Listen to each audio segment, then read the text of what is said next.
Laronisatus parasiticus, benalunya ya, sebagai obat kanker, karena ada kandungan flavonoid ya, kandungan avicularin, yang nantinya bisa ketika dikonsumsi, baik itu secara peroral ya, dalam bentuk herbal, ini bisa menghambat perbanyakan dan penyebaran sel kanker. Juga memiliki efek bisa menenangkan ya, sedatif serta meluruhkan air seni. Terus mekanismenya melalui flavonoid tadi, dia akan berperan sebagai inhibitor bagi enzim DNA topoisomerase. Nah, ini enzim tersebut mengontrol topologi DNA atau coding dari DNA tersebut. Dengan adanya inhibitor, menyebabkan DNA dari sel kanker tersebut rusak karena tidak dilanjutkan. Selanjutnya akan berpengaruh terhadap proses sel, khususnya replikasi, dan diakhiri dengan kematian dari sel kanker tersebut. Berikutnya temu putih atau Curcuma sedoaria, ROS. Nah, ini temu putih ini juga ada beberapa kandungannya. Ada kurkumin, ada flavonoid, ada dimethylkurkumin, ada etil methoxyinamide, dan lain sebagainya. Mekanismenya berbeda ya antara Curcuma sedoaria dengan obat benalu teh. Nah, apa yang membedakan di sini? Dia kalau temu putih itu menghambat penggabungan uridin kepada sel hela, sehingga sel hela tidak bisa berdiferensi secara cepat. Terus menghambat penyatuan uridin kepada RNA. Yang ketiga, menghambat penyatuan leusin pada protein pada proses sintesa protein. Nah, ini tapak darah seperti pada gambar sebelah kanan ya. Alkaloida 60 alkaloida, sangat banyak. Dan dari hasilnya ini sudah terpatenkan tadi dalam bentuk alkaloida yang bisa digunakan sebagai obat kemoterapi, yaitu vincristin dan vinblastine. Dia berpengaruh terhadap menghambat pembelahan dari mikrotubuli mitotik ya, sehingga proses mitosis pun akan terhambat pada fase metafasenya, sehingga sel kanker tersebut tidak bisa disebarkan lagi atau tidak mengalami metastatis. Nah, ini beberapa obat anti kanker, bisa dibaca nanti.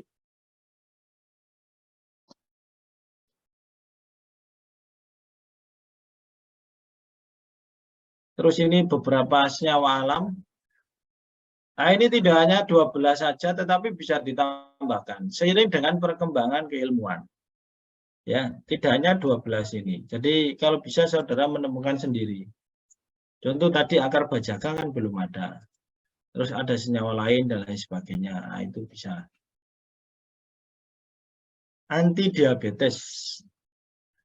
Nah, diabetes ini kenaikan kadar glukosa di dalam darah. Nah, diabetes ini juga disebabkan oleh malfungsi dari genetik juga, di mana sel beta di Pulau Langerhans tersebut, dia tidak bisa memproduksi atau jumlahnya sedikit sehingga tidak memproduksi insulin. Nah, nanti di diabetes itu ada 2 tipe ya. Dia disebabkan oleh beta cell functionnya yang tidak berfungsi sebagian, masih produksi insulin sedikit, atau tidak produksi sama sekali. Nah, bagaimana untuk mentreatment dari diabetes mellitus ini? Bisa saudara menambahkan kandungan insulin, hormon insulin, atau saudara menggunakan diet dan lain sebagainya. Dan ada bahan-bahan alam. Bahan-bahan alam ini dia tidak mengobati ya, tidak mengobati secara kausatifnya, hanya dia menekan kinerja dari sel kanker tersebut atau dari sel diabetes mellitus yang kurang sesuai. Di samping itu, obat tersebut fungsinya adalah semakin menekan ya, menurunkan kadar gula, mengontrol kadar gula. Anti diare ada yang akut dan kronis. Terapinya bisa menggunakan beberapa senyawa alam, kunir, temulawak, daun jambu biji ya, Pisidium guavalin ya, baik itu daun, baik itu kulit batang maupun buah, terus daun gambir, delimo atau delima, kulit buah, kulit akar, kemukus, khusus digunakan pada buahnya.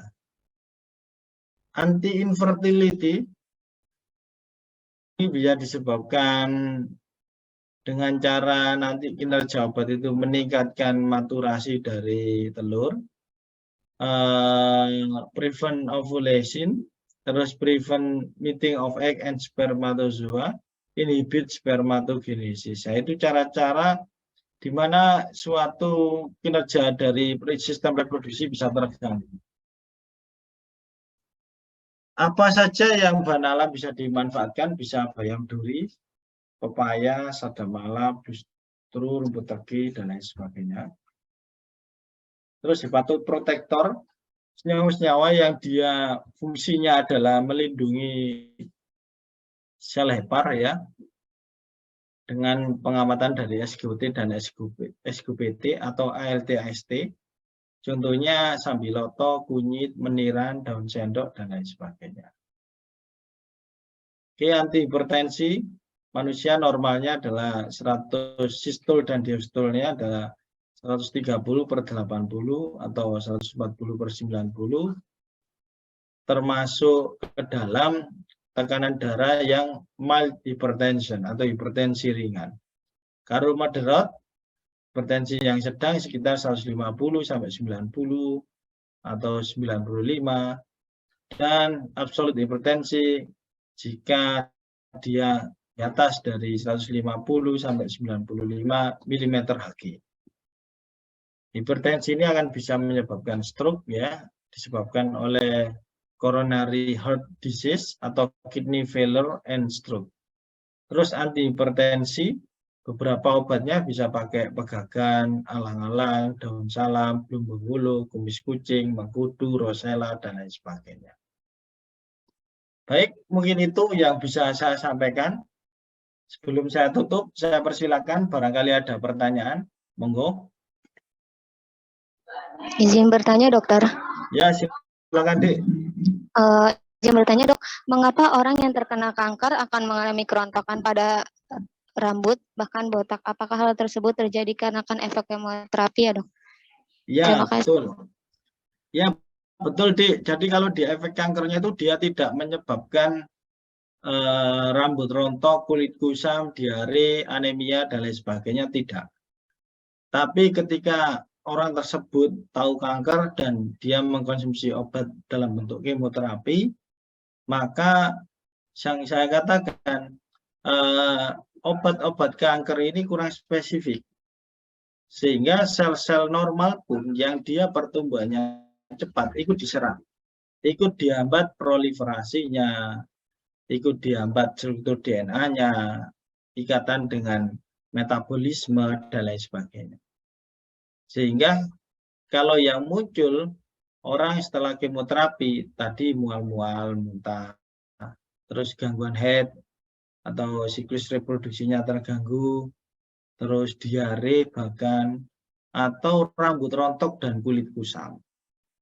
Biasanya anemia itu yang sering muncul, anemia.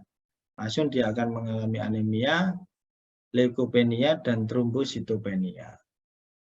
Oke, itu yang muncul akibat dari toksisitas obat. Nah, ini yang menjadi tugas kita bersama. Untuk selanjutnya, bagaimana kita bisa menemukan suatu obat yang spesifik ya, obat yang bisa secara spesifik hanya menyerang sel kankernya saja, tidak ke sel-sel lain yang pertumbuhannya cepat.